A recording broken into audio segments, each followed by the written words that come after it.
During the Great Depression, African Americans were hit the hardest economically and socially. By 1932, about half of African Americans were jobless. They were the first to be laid off and the last to be hired, as their white employers fired them as long as there were whites out of work.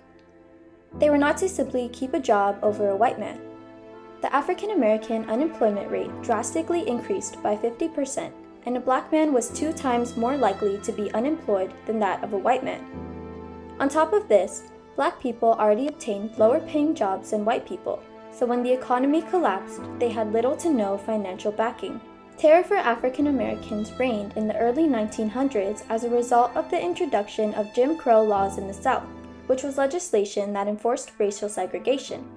During this time, racial violence became more common and was perpetuated by law enforcement along with racist organizations like the Ku Klux Klan. In 1901, the state of Alabama assembled for a constitutional convention.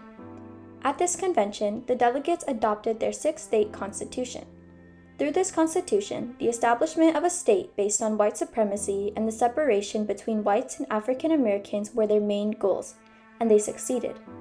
Multiple sections of the Constitution consisted of provisions that were purposely made to disenfranchise black voters.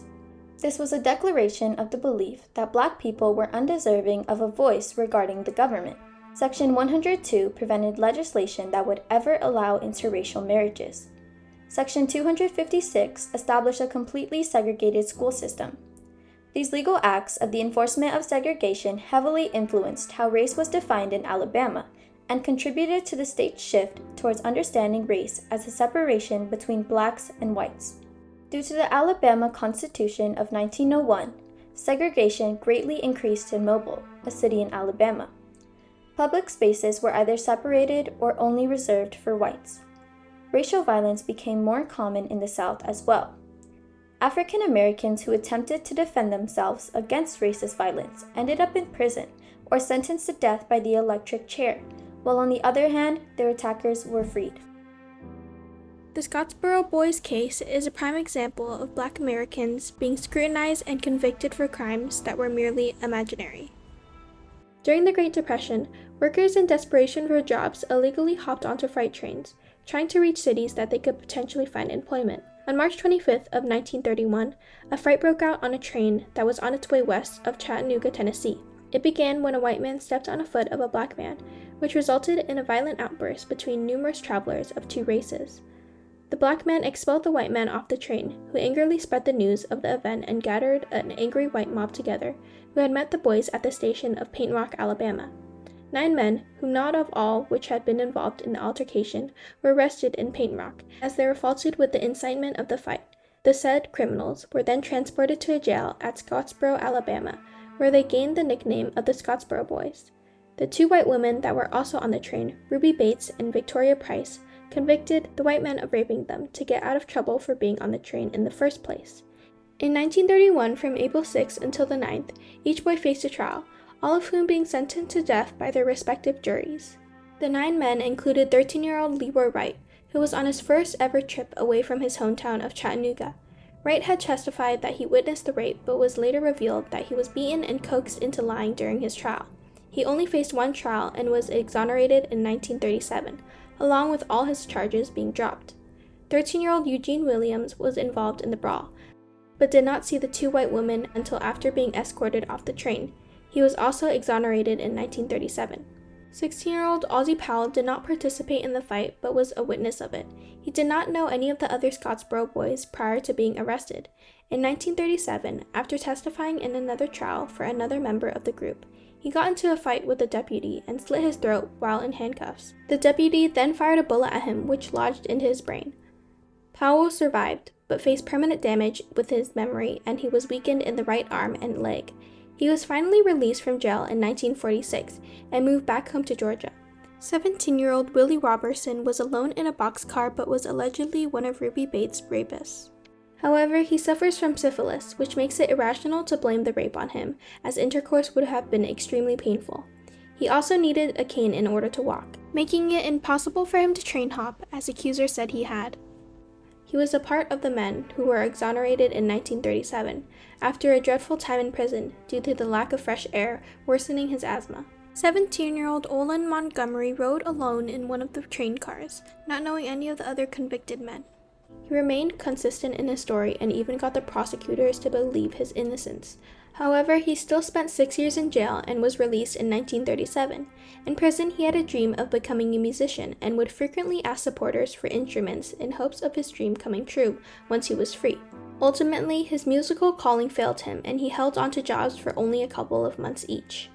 18-year-old Haywood Patterson was the man that had his hand stepped on, which initiated the fight. He was viewed as the most guilty and was the prosecutor's first target.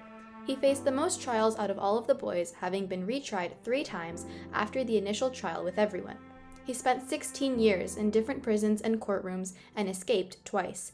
The second time, in 1947, he made it back home to Detroit and stayed with his sister. But in 1950, he was arrested again for a barroom brawl. 19-year-old Andrew Wright, also known as Andy, was the brother of Leroy Wright. He also admitted to being a part of the train violence but denied ever seeing the white women aboard. In his first trial, 11 of the all-white jurors voted for death by electric chair and only 1 voted for life in prison. His prosecutors didn't want to sentence him to the electric chair because of his age, but the jury still voted in favor of this for 2 following retrials. In prison, he was assaulted by fellow prisoners and even guards and spent bulks of time in the prison hospital. He was released and placed on parole in 1944, but then violated his parole and was placed back in jail until 1950, causing him to be the last freed Scottsboro boy.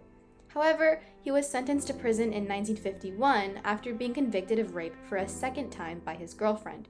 She falsely claimed that he raped her 13-year-old daughter. 19-year-old Clarence Norris was involved in the train altercation. The night before the first trial, he was beaten and told that he must expose the other men if he desired to live.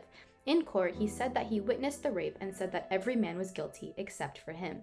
He faced 2 later convictions for racial injustices against the state of Alabama. Norris was released and given parole in 1944, but in violation of it went back to prison.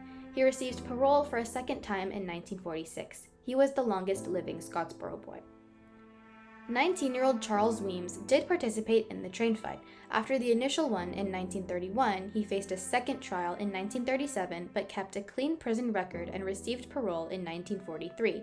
However, while in prison in 1934, he was tear-gassed for reading communist literature that had been sent to him. This gave him permanent eye damage. In 1938, he was stabbed by a prison guard who meant to stab Andy Wright. In 1943, he moved to Atlanta where he got a job in laundry and got married. The 2 women that had accused the men of raping them were workers of cotton mills in Alabama. However, after being fired, they were on board this freight train looking for work. Once becoming aware of the fight that took place between the black and white men, they used the already ensued situation to prevent themselves from getting arrested for adultery and vagrancy when someone is homeless and jobless and survives off of begging. Ruby Bates, who was 17 at the time, had accused 3 of the men of raping her, while Victoria Price, who was 21 at the time, targeted the other 6. Ruby Bates was examined by a doctor in order to search for semen, which was found. It was said to be one of the accused men's, but later it was revealed that it was from her own partner. However, in 1933, Ruby Bates came clean to her boyfriend that she was never raped, and she went back into court to defend the Scottsboro boys. She pursued to attend numerous protests against the racist court of Alabama and spoke at many rallies. Yet, Victoria Price stated that she never lied and would continue to fight for justice against the 9 men. In 1976, a movie was released to spread awareness of the racist trial held against the Scottsboro boys. Victoria Price disapproved of the way she was portrayed in the film, so she prompted a lawsuit against the movie. However, nothing was done to satisfy her. You must have been in pain. I was. And were you bleeding from the attacks?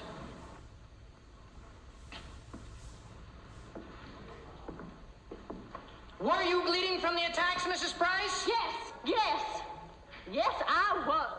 The undeserved cruelty and violence faced by the 9 Scottsboro boys, who lost at least 6 years of their lives each in prison, stems from the pure lies derived from these 2 white women trying to save themselves from going to jail. A similar case to the Scottsboro boys, called the Trenton Six or the Scottsboro Boys of the North, occurred in January of 1948 in Trenton, New Jersey, where 6 men were arrested on a suspicion of robbery and murder of 73-year-old William Horner and the violence toward his wife at his store. Frank Eldracer testified to seeing 2 black men, while another witness, Virginia Barclay, testified to seeing 3 black men walking out of the shop.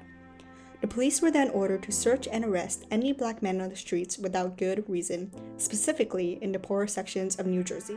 They then arrested Collis English, who was questioned for about 19 hours until he signed a confession. During his questioning, English simply stated 3 other men he was with that day: Ralph Cooper, Horace Wilson, and James Thorpe, who were all eventually arrested, totaling 4 arrests. The police also arrested English's relatives, McKinley Forrest and John Mackenzie, for no other reason than their being in good enough physical health to be suspects. During the detainment of the other men, they too were forced to confess, with 5 of the 6 signing the confession. All men were prevented from communicating with each other for 4 days, denied sleep, subjected to relentless interrogation, and threatened with violence if they did not confess. Both the witnesses and the wife of William Horner couldn't identify any of the men arrested. Nonetheless, the 6 men were tried by an all-white jury, where they were found guilty of murder and sentenced to death on August 6th of 1948. 3 movies were created in the aftermath of the events of the Scottsboro Boys. They were named Judge Horton and the Scottsboro Boys in 1976, Scottsboro, An American Tragedy in 2001, and Heaven's Fall in 2006. These 3 movies portrayed the events, illustrating the treatment and the trials that the boys had to endure. In addition, a musical was also created about the trials, titled The Scottsboro Boys, which held productions in 2010, 2011, 2013, and finally in 2018 in the States and London. Alongside the musical, 2 books were created to describe the events, titled The Scottsboro Boys in 1994 and Jim Crow on Trial: The History and Legacy of the Notorious Case of the Scottsboro Boys in 2015. There is also a Scottsboro Boys Museum and Cultural Center, which is located in Scottsboro, Alabama, and focuses on the Scottsboro Boys and bringing awareness to their story. It was created in 2010 and is located in a former African American church. The case of the Scottsboro Boys is an exemplification of how greatly law is affected by racism, which continues today.